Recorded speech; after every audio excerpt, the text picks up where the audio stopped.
nothing anymore.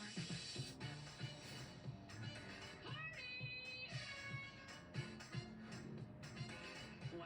I'm back, baby! Huh, we were the same age. Yeah, except you got old and you died. I know, super sassies. Count me in. That sounds fun. Okay, great. You do that. I'm gonna go somewhere else. Stop me.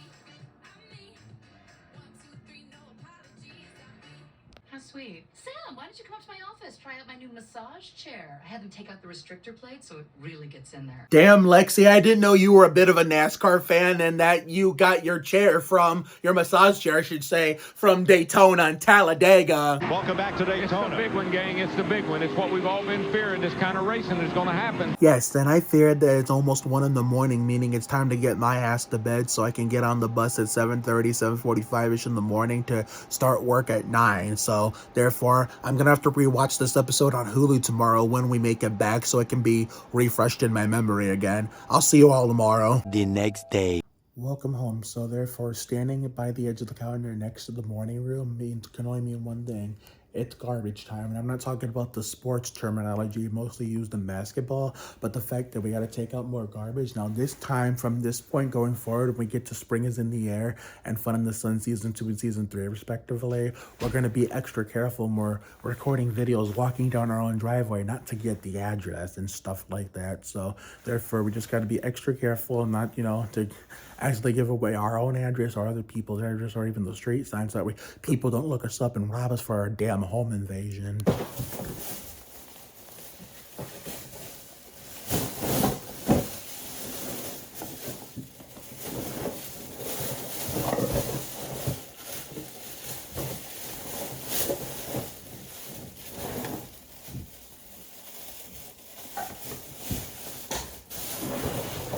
Okay, we do not have to take any to the curb because that's usually not until Mondays, but we still got to be careful.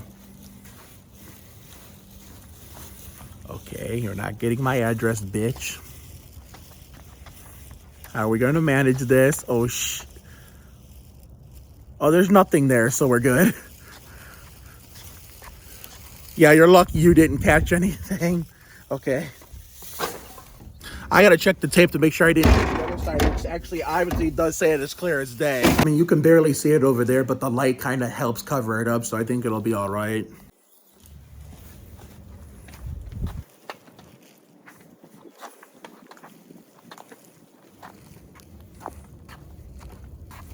I think we're good.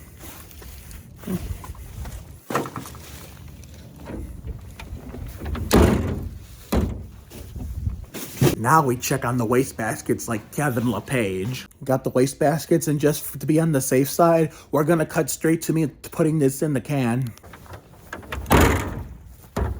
All done. So now all we have to do is either A, wait for tonight after the Matt Kenseth installment of Lele, which you'll probably be seeing before this, and which, that being said, we may, if we have enough time, or before Lele, or depends on how we feel, regardless if we do it second or first, do the show and the episode of the show in particular to this video, like before Lele. Well, regardless of when it happens, it's going to be after the Lele reaction video. So let's go inside, wash our hands, throw on our pajamas, and grab our ice cold Coke we bought from the bowling alley, and work on some postings. And regardless, when we do this, Mark Martin installment of Not Dead Yet, I will see you all sometime later in the evening. Later that night. So I just got through rewatching the Mark Martin installment of Not Dead Yet. It took a while, but hey, better late than never, as they always say. And this is going to be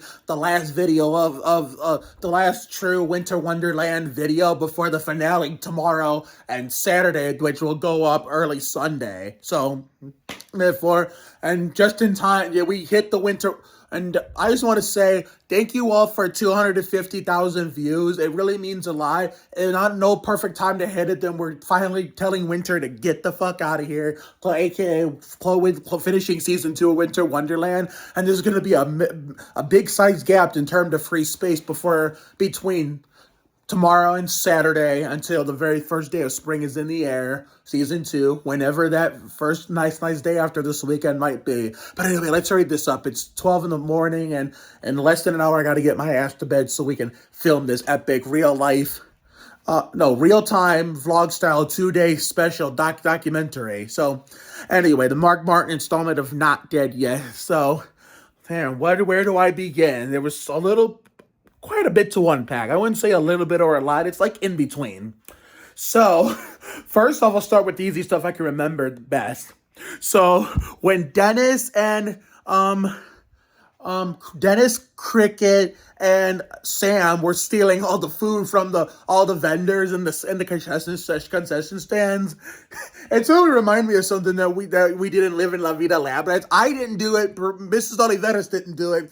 I think it was in the Birthday Musketeers episode, the 4 Birthday Musketeers, where Scarlett called me the ugly 4-eyed kid who was obsessed with the San Antonio Sperms, and when we were celebrating 4 people's birthdays at the same time, and let me see here, we did a cover of Ricky Martin's "I Count the Minutes" at the end, written by Diane Warren, probably one of the only major Ricky songs that I like, even though it was minor, that was not written by Robbie Draco Rosa or Desmond Child. So, therefore, I think it was Caitlin, not Lexi, Lab Rats Lexi, Caitlin, Carrie, and Kate. I think those are the 3 that it took place on the Cold Weather Month, November 2016, where they snuck into a closed Dairy Grove. That's a real life ice cream parlor down the street from my house here in my city, and the 3 girls I mentioned from Lab Rats, Caitlin, Carrie, Kate, they somehow snuck into a secret passage that I had them come up with that doesn't exist in the real life at that place, where they snuck in there and they stole all the vanilla ice cream, considering nobody was working there due to it being closed for the cold weather months. And this was fan fiction, not real life. Because if anybody tried this in real life, even if they tried to replicate it off a real TV show that did it, they'd get caught no matter what, and they'd go be fucking arrested. They go to fucking jail for grand theft. Well, I wouldn't say grand theft auto, but for stealing automobiles and shit, or vehicles that give you transportation, like cars and motorcycles and bicycles, or cars, motorcycles, and all the other good shit, or trucks for that matter. They'd be just arrested for thievery and stealing. So that's why it's just TV, and that's why it's just make-believe when you're writing about fan fiction based on your favorite TV shows, where Caitlin, Carrie, and Kate snuck into a secret passage in Dairy Grove here in my city, and since there was no security cameras, even when the place is open for the summer and there was nobody working there due to the place being closed, they were able to get off scot-free, but then nobody was over there. That place looked dead. And then when we were on that scene, let me get to the point. They stole all the vanilla ice cream they had left in there that they were going to use for the next storm in that universe, and took it to a surprise birthday party we were holding for the 4 Birthday Musketeers. So, again, we're show jumping from a real show to a fan fiction based off a real show that I loved, but which is exactly part of why I watched Not Dead Yet.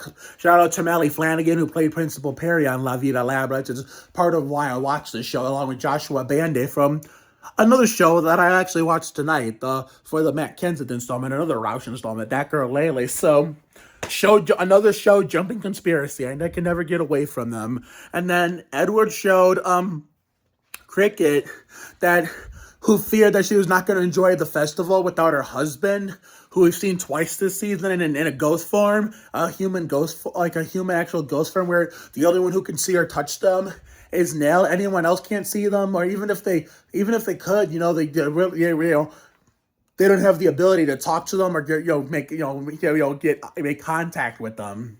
I'll get physical or eye contact with them, and they don't have the ability to touch them. If they're trying to touch them, it'd go right there, it would turn into a shadow. They wouldn't feel them. So, therefore, Edward, Cricket thought she was not going to enjoy the festivals anymore, like she did with Monty when he was alive. But Edward showed her that she still can. You just gotta choose to make it that way. And that's like speaking in general. That goes for in generally speaking too. Even when the people you love pass away or just move on with different lives, and you want to still keep the same life you've been, you could, And when you, after, doing the same amazing the same traditions every year with them, like you've done growing up as a kid and teen, but then they get old to the point where you don't want to move on, you want to keep it going, but they want to move on to something bigger and better. You can still enjoy those same traditions, but also bring new people aboard. You can bring new people aboard and keep it going, like the person you did it with almost all your life never left, which is why some of the traditions, I was doing as a kid and teen on Lenore and Sandhurst, I kind of gave up here for new traditions, like, the summer TV mega mix when all the big name networks that we watch, ABC, CBS, and Fox, take the summer off. I go on some shows that were on during the season that where some of my favorite actors from my full-time shows were doing one-offs on shows I never watch or follow on a full-time basis so I can support them. I've always been like that with my celebrity friends and always will be. So that's a perfect example of that. Back on Lenore and Sandhurst, I didn't care about chronological orders, and, hadn't figured out how to use Twitter yet, and I didn't have Instagram, but I think I didn't have an iPhone, and in 2015, 16, and 17, it was just lab rats. So then when I started when I started supporting Kelly Berglund on other shows to continue my support as a loyal fan of hers, that's when it started a domino effect. It just started a pattern, It just started a pattern where the more shows I found and the more people I liked for them, if I saw them on shows for just one appearance that I didn't watch or found on a full-time on a daily basis, I'd go support them there. And some of those one-off some of those one-offs I supported them gave me some of those shows full-time, like Bunked, the Goldbergs. I mean, that's all I can think of right now, shows I meant to support them on one time, but then the show was so damn good, I said, fuck it, let's watch it full time. I mean, Coop and Cammy was one, but then that's another one. That became full time, and then I started supporting people on Coop and Cammy. Oh, yeah, Mixed Dish. Mixed Dish was supposed to be a one-off, but I wanted to support Trinity Stokes while the show was still on, so, yeah, yeah, that's a good example, and of course, let me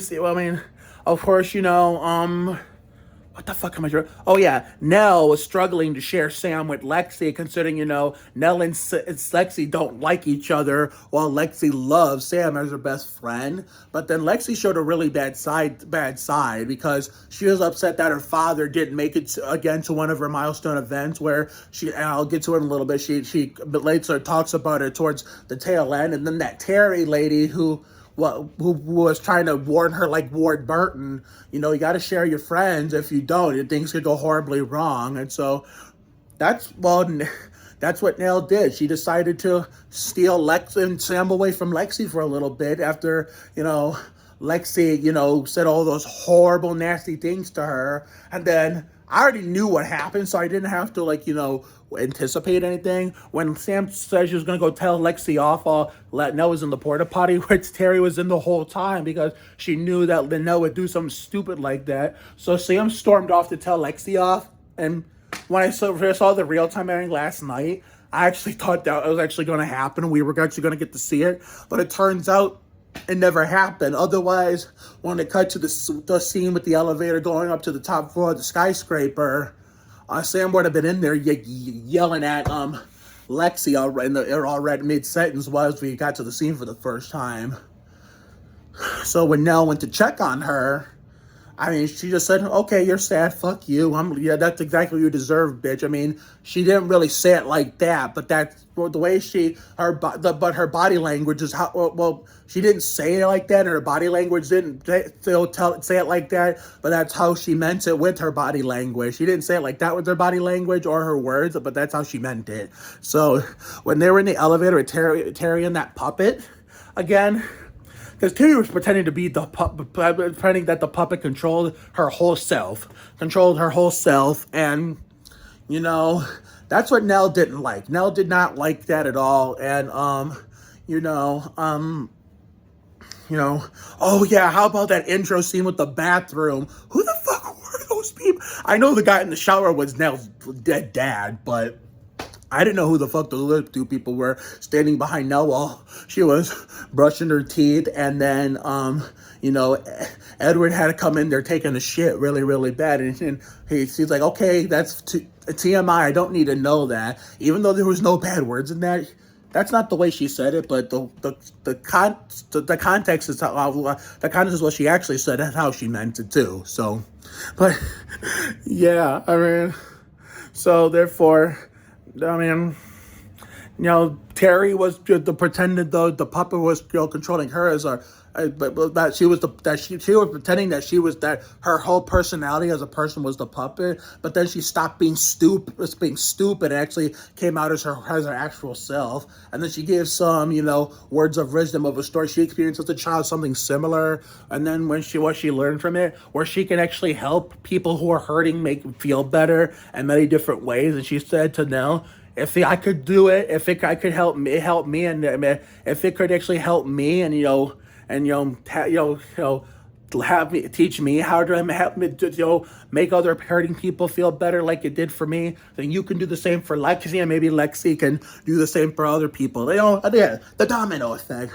So Nell, realizing her mistake, confronted Lexi and said, I may not like you, but you don't deserve what your dad did to you, so I'm sorry to hear that. And they were all good, but things that I appreciate the words, but even so, you still need to get the fuck out of here. Go back to the goddamn festival or blah blah blah blah. I mean, Lexi didn't say it like that, but that's how she meant it.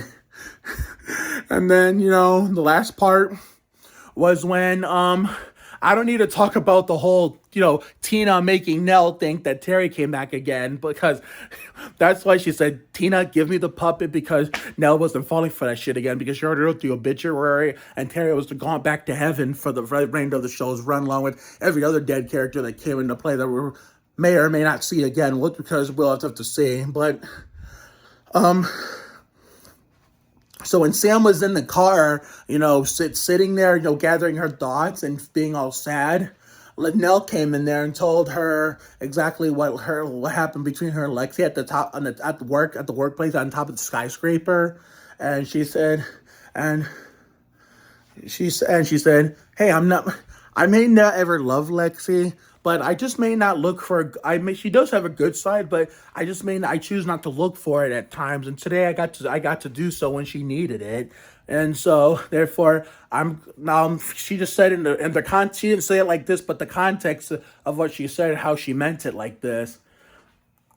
I may not be good at sharing friends, and hey, I'm glad she was there when I couldn't, and maybe from now on I'll just learn how to share my friends a lot better and work on that and improve that. So, therefore, and it was all sunshines and not dead yet for like mid-season, especially for the first season. I don't know if it gets more seasons, like a season 2 or 3. I don't know if this trend or pattern continues, but we always get happy endings for mid-season episodes that are like all sunshines and rainbows and fun and games. I wouldn't say fun and games, but it's more just sunshines and rainbows than fun and games. We always get happy ending. Maybe it's because it's like a small combination of comedy and drama. It's like 80% comedy, 20% drama. So maybe that because why we get more happier endings during these mid-season episodes than we do cliffhangers like we do on shows like A Million Little Things, or like what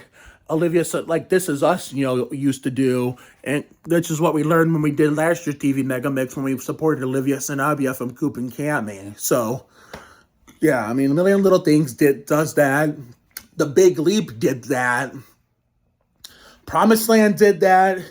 Hell, Ultraviolet Black Scorpion even did that. Even Villains of Valley View does that. But not every show is going to be like this one, or Bunked, or let alone Coop and Cami, where we get happy endings in the episodes during the middle of the season that all sunshines and rainbows. I mean, That Girl lately is like 50-50. Sometimes a happy ending with sunshines and rainbows in the middle of a season during an episode, and sometimes a cliffhanger. So I gotta stop rambling. I gotta shut the fuck up and, get the fuck out of here so I can upload this, get ready for the season 2 finale of Winter Wonderland, day 1 of 2 tomorrow. Have a little bit of downtime, drink some ice cold Coke, finish JC 1424's NASCAR 06 episode, take my medicine, get my ass to bed, And then since there's going to be no Good Morning post on TikTok for the sake of, the Winter Wonderland Season 2 finale, instead, we're going to have part 1 of a Winter Wonderland compilation that we're going to use the original audio on most of them. It's not going to be like last year's short-ass compilation with the Super Mario Land 2, and closing theme after you beat the game. It's not, it's not going to be that. I mean, spring is in the air when we get to the Season 2 finale of that in late May, early June. It's going to be the same music as before, but Winter Wonderland Season 2, since this is the best Winter Wonderland we've ever had. In 2 years we've had it, because last year was the first year. It was mostly lackluster. But this year, we took notes from last year and made it a banger.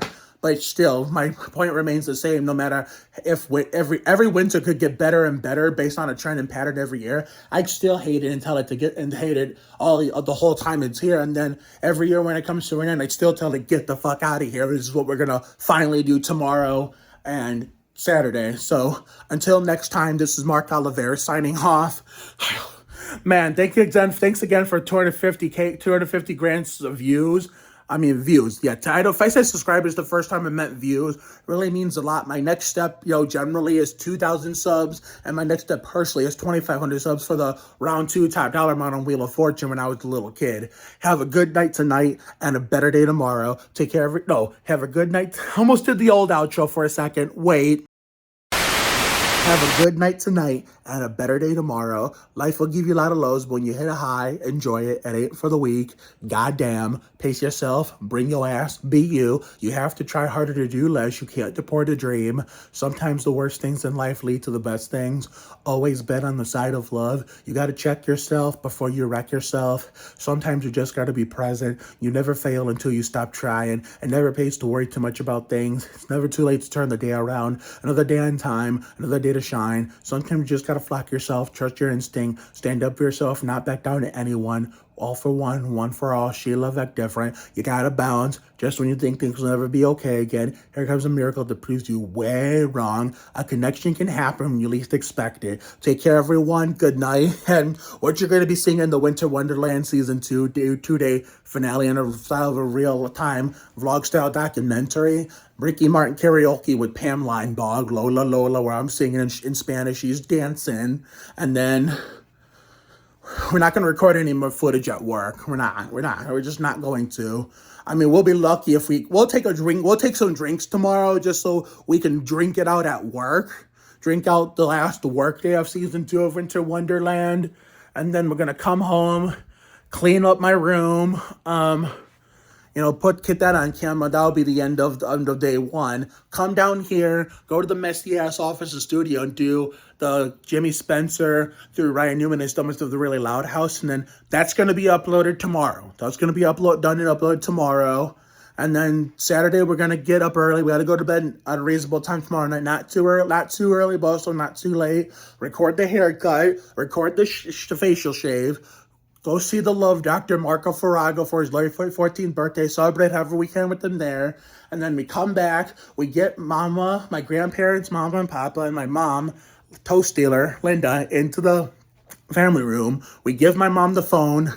I mean, we're gonna do our normal outro first before we're